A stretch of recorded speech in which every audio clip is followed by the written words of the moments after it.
or say that, so we had a good time together. That's great.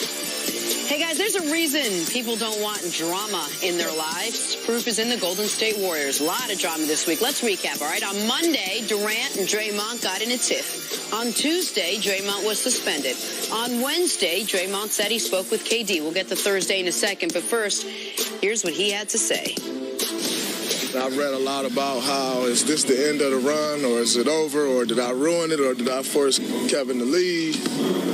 You know, at the end of the day, as I've said before, whatever Kevin decided to do, whatever Clay decided to do, whatever who decides to do, you know, we had great years together, and I support everybody wholeheartedly, 100%, because as a man, as a human being, you got the right to do what you want to do with your life, and so I'll never question that.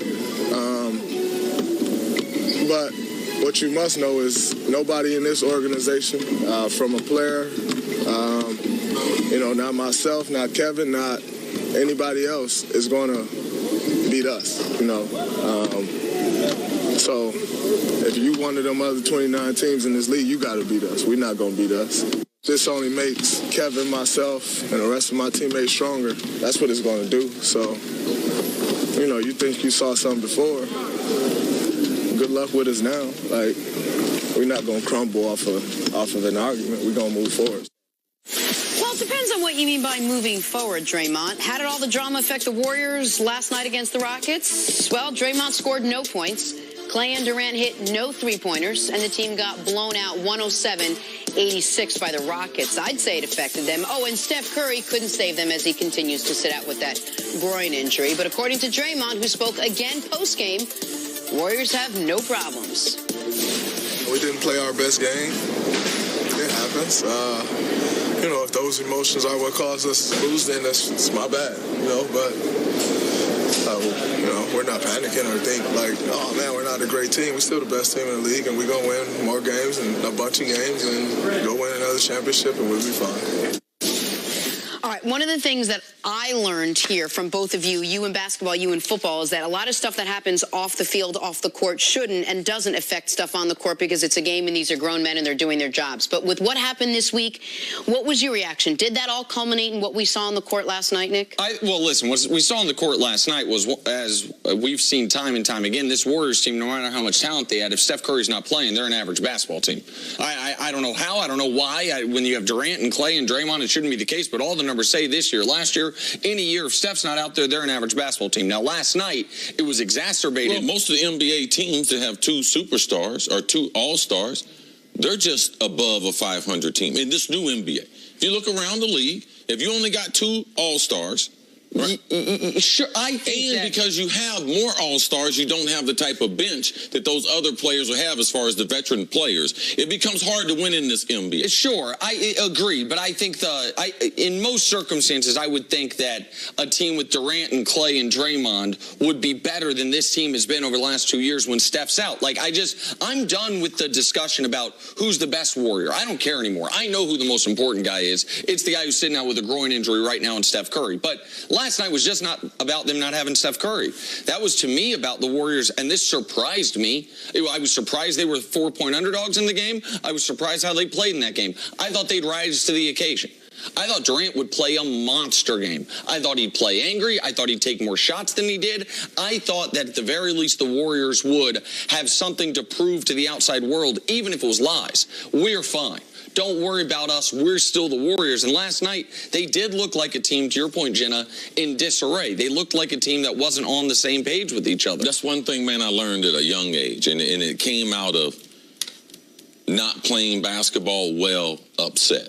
When I was younger, I used to have a really bad temper. And my brother Butch, who went on to play in the NBA, he was totally the opposite. Always calm, always cool. And he used to tell me, you can't play basketball like you play football. So it's nice to think, yeah, Kevin Durant, he's going to be mad. He's going to be upset. But you can't play basketball with vengeance unless you're a post player.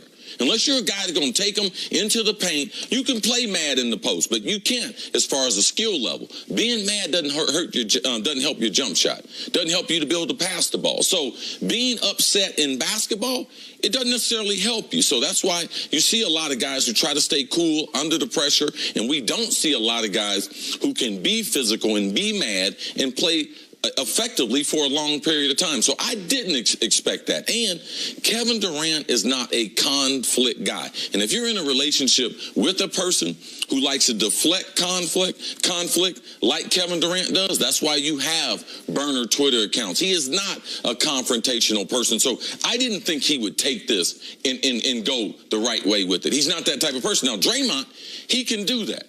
But Draymond, when you have guys on your team like him, regardless of how much you're winning, he wears on you.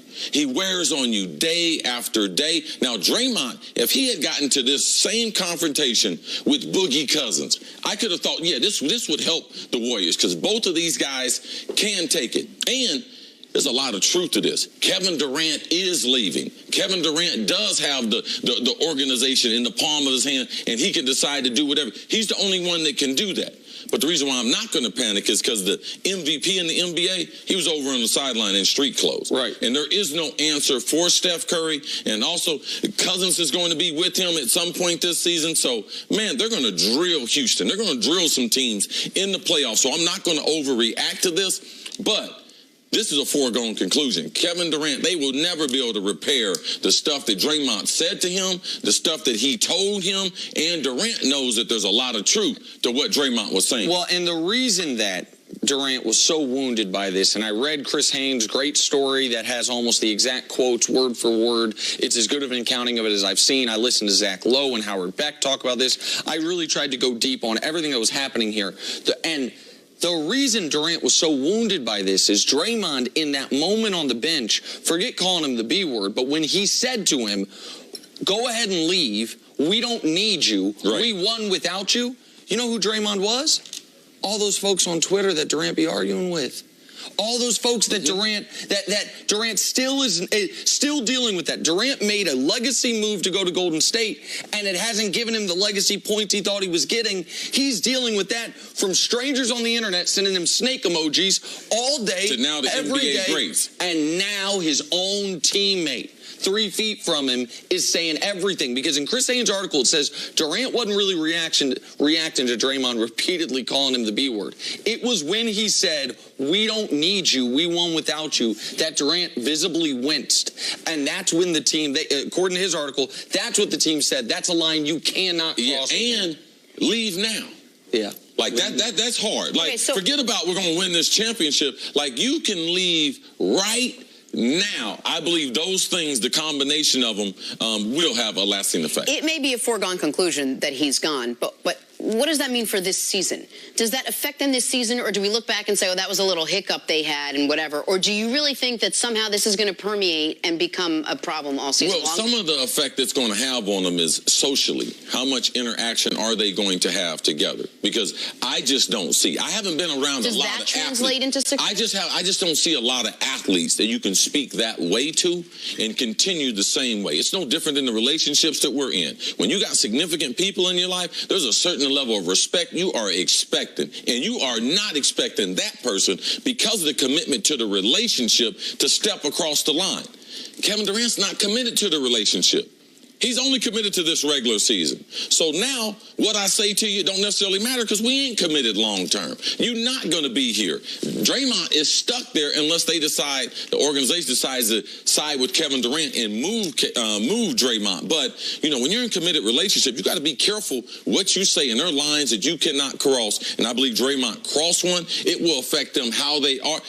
Anytime Steph Curry got to come over to your house to try to be able to solve some grown man problems, you know you do have issues. When you say there's lines you can't cross, we're all in, like you said, committed relationships. And we all probably know something we could say to the significant other, the nuclear option, that there's no coming back from. Like there's a line you cannot cross. And Draymond, I do feel, crossed that line with Kevin Durant. It wasn't calling him the B word. I understand for C, that's a trigger for you, and you've talked a lot about, man, you say that in an NBA, NFL locker room, those are fighting words. But Durant responded, that was, especially being around Draymond for years. You know Draymond, like Jalen Ramsey, a little spicy mouth, as you would say. Sir. He's going to pop off sometimes. Draymond went with the single most cutting thing he could say to Kevin Durant. Intentionally. Intentionally. Yes. And that is hard to come back from. Now, to your question, I still think Draymond's right about what he said. We're going to win a bunch of games. We're going to win another championship. But that could be true. But what was, in my eyes, Durant already had the wandering eye.